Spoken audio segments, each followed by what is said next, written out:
সকাল থেকেই সামাজিক মাধ্যমে ভুল শব্দ বানায় আলোচনায় রেখেছিলেন সিনেমা সংশ্লিষ্টরা।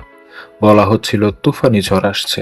মোদ্দা কথা, তুফান নামে নতুন সিনেমার টিজারের আগমন। সিনেমাটির ঘোষণা এসেছিল বেশ কিছুদিন আগে। শুটিং শুরু হয়েছে দেরিতে, তবে শেষমেশ শুটিং চলমান থাকতেই এলো টিজার বা এক ঝলক। আজ 7ই মে মঙ্গলবার বিকেলে অনলাইনে প্রকাশ করা হলো 1 মিনিট 20 সেকেন্ডের টিজার। টিজারে বোঝা যায় শাকিব খান 90-এর দশকের একজন গ্যাংস্টার, যার নাম তুফান।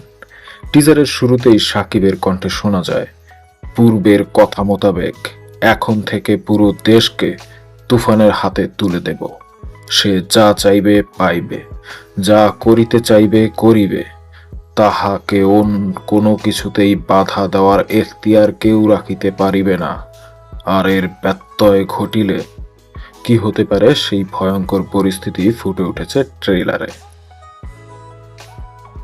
শেষ দিকে উপস্থিতি দেখা গেছে গুণী অভিনেতা চঞ্চল চৌধুরীর। তার মুখে তাচ্ছিল্যের হাসি সহ সংলাপ, তুফান খুব ভয় পাইছি রে। তাতে অবশ্য অনুমান করা যায় সিনেমায় শেয়ানে শেয়ানে টক্কর হবে। যৌথ প্রযোজনায় নির্মিতব্য তুফানে শাকিব খান ও চঞ্চল ছাড়াও অভিনয় করেছেন মিমি চক্রবর্তী, নাবিলা, মিশা সওদাগর প্রমুখ। যদিও টিজারে তারা ছিলেন অনুপস্থিত। আসন্ন ঈদুল আজহায় প্রেক্ষাগৃহে সিনেমাটি মুক্তির কথা রয়েছে। ছবিটি প্রযোজনা করেছেন ভারতের এসভিএফ, দেশের আলফা আই ও একটি ওটিটি প্ল্যাটফর্ম চরকি।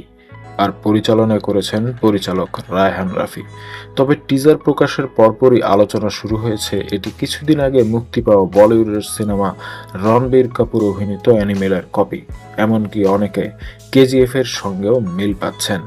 এমনকি শাকিব খানের লুকের সঙ্গেও অনেকে রণবীরের লুক মেলাচ্ছেন। তবে শেষমেশ কি দাঁড়ায় সেটি জানা যাবে সিনেমাটি মুক্তির পর।